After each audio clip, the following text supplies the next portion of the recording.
Hey guys, how's it going? Isabel here from AquaZone Aquarium Services and Ponds. And today I'm going to show you how I winterized my ponds for the winter of 2020. Stay tuned!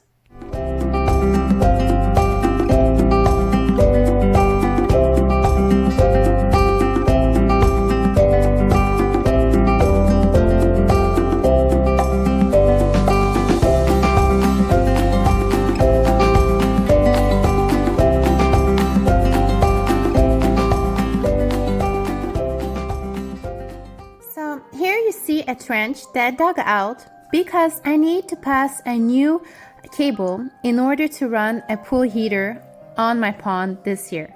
I want to keep it warm and above freezing level all year. It was quite a bit of a work to dig that whole trench across my yard, but I managed. And as you can see, it went all the way to the filtration of my pond. It took about a day to dig out, but at least it got done. And what that's going to do is we have a separate breaker now that's going to reach the filtration of the pond. Last year we didn't do that, so we lost quite a few fish. We only had running a heated cable and also my air pump from Aquascape, like the strongest one we had. The defrosters, they were in, but they didn't kind of work. I guess it's because my pond is built right on top of a giant rock. It actually makes like a the shape of a snail going all the way down, but the whole bottom is basically a rock. And here in the northern mountains, it gets pretty cold in the winter, so that rock generates a lot of cold into the pond. And right here you see actually my fish already went into hibernation. They're way at the bottom. So that was still in late September. So you can imagine how cold it got and how quickly. Late September 2020.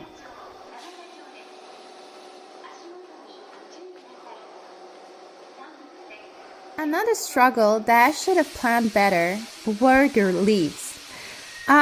We are in the middle of the forest, and as expected, all the leaves from the neighboring trees fell into my pond. So next year, I would truly hope to put some kind of maybe bubble wrap or something like that on top of the pond. So basically, for a month and a half straight, I had to remove tons and tons of leaves from the pond. The fish are solidly sleeping right now. So here we see the new cable that I have to put underground. This is a separate cable that goes into a separate breaker just for the pool heater. So all that goes all the way around. I still have to bury it in. And yeah, it's a pretty thick cable for very high voltage. So it should do the work. And it has to be still aesthetically pleasing, so I did have to completely bury it, even though that was a quite rainy day. And this is the box where the pool heater will be. As you can see, you can just open this, and it is inside. And to this, you just need to join all the filtration pieces. I'll show you. So finally, I got everything ready. All the filtration is hooked up. Most of the leaves have been removed from around and inside the pond. Inside the pond was the most tedious of the works. As I said, next year for sure I'm putting something on top right before the leaves fall. So let's come closer and take a look how my filtration is gonna work. So at the bottom of this, we have my pump. It's just a regular pond pump, and it pumps water into the inlet of the heater, the pool heater. So it's a very simple two-way system. And from the other tube comes out the out. And here I put it to 40 Fahrenheit, which is right above freezing level, about 5 degrees. So the water in the pond will never freeze, hopefully. And in the summer we can hook it up even warmer for us to swim inside, because it is a swimming pond. So let's look inside through my door that's a little bit crooked. In here I have my my pump that brings bubbles, the air pump I should have just said. We have the breaker right there at the top, right? And yeah, that's very, very simple system, honestly. My door has to be redone. And I had to paint it so it doesn't, rot in the winter underneath the snow. This has been completely drained and closed. So this is like the component of the waterfall. These filters have also been drained, backwashed, cleaned, and closed. The tubes, some of them got disconnected. Also, the bottom drains have been opened to completely let them drain out. So here they are. And yeah, then I screw them back in to not lose the cap, because that would be terrible. We have a secure outlet that has a cover for outdoors. And yeah, the waterfall is temporarily off, but it's okay because we'll have the air bubbles going in during the winter. And this day is yesterday. So look at what it looked like outside yesterday, and quite shortly I'll show you what it looks like today. But before that, in the small pond, since I have nothing running, I do have this AquaZone defrost heater that works really well for a very small pond as this one. So it turns on and off when it feels ice, and then it turns off when it's unfrozen. That's just to save my little water lilies I got inside.